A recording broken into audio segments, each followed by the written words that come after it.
घण्टा काठमाडौँदेखि काँक्राभित्र गाडी पुर्याउनु पर्दाखेरि यसरी बस्नु पर्ने हुन्छ। जुरुका उठा गरेर जिउ तन्काउनु पर्ने अवस्था हुन्छ। तर हामीलाई पिटी परेड हुँदैन, हामीलाई पिटी परेड हुन्छ।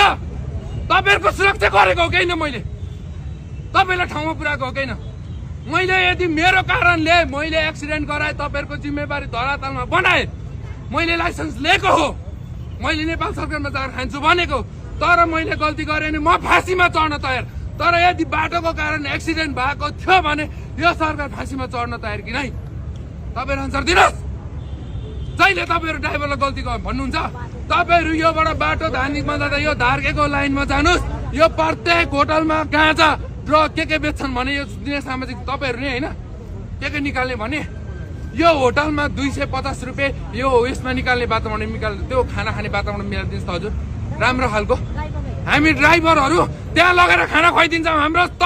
हाम्रो तलब सुनिश्चित हुन पर्यो। म पनि हरेक सेकेन्डमा मरेको छु। यो आर्मी र पुलिस मात्रै मरेको छैनन्, यो ड्राइभर पनि मरेको छ हरेक सेकेन्डमा। मेरो मृत्यु अगाडि 5 मिनटमा हुन्छ भनेर म लेखेर राख्न सक्दिनँ। सरकार कतिखेर के हुन्छ भने नेपालको बाटो तिमीहरूले बनाएको। मैले कतिखेर एक्सिडेन्ट गर्छु भने मैले कुनका दशक र के हुन्छ भने मलाई थाहा छैन। के गर्छ ड्राइभरलाई सुनिश्चित गर्यो। यसरी हुँदैन। एक दिन तिमीहरू ड्राइभर बेगर असुरक्षित छौ भने, पुलिस बेगर असुरक्षित छौ भने म बेर किन असुरक्षित छैन? तिमीहरू अस्ति तिमीहरू जेन्जी आन्दोलन सबैले हामीले गरेको हो। म पनि फ्रस्ट्रेट भएर यही ठाउँमा आएको हो। अनि 1-2-4 दिन हामीले पुलिसलाई पनि भगायौँ, पुलिस आएनन्, हामीलाई ज्यानको असुरक्षित भएको हो। त्यस्तै म पनि ड्राइभर हो। असुरक्षित हुन्छ तपाईँहरूलाई असर पर्छ। म यो कुरा हुन दिन्न।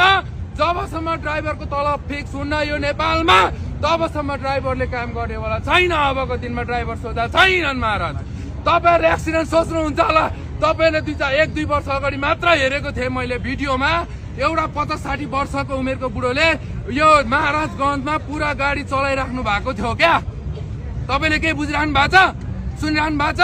इन्टरभ्यू लिइराख्नु भएको थियो त्यतिखेर उहाँले इन्टरभ्यू लिँदाखेरि तपाईँहरूलाई के लाग्छ? राम्रो लाग्छ? जब 60 वर्षको बुढोले गाडी चलाउँदाखेरि एक्सिडेन्ट नभएर के हुन्छ त? लौ र जब हात पाउ काम्ने बेला हुन्छ, दिमागले काम गर्दैन, आँखाले काम गर्दैन, एक्सिडेन्ट नभएर के हुन्छ? म जस्तो युवाले त देशमा के सोच्छन् थाहा छ तपाईँलाई? आज लाइटको लाइसेन्स बनाए 2 वर्षपछि ह्याप्पीको थप्छु, खाडी जान्छु 70,000 त्यहाँ फिक्स छ। यसरी युवा बेच्न थाल्यो भने तिमीहरूले कति दिन बेच्छौ? हामी ड्राइभरलाई कति दिन बेच्छौ? म मेरो छोरालाई ड्राइभर भन्दिनँ।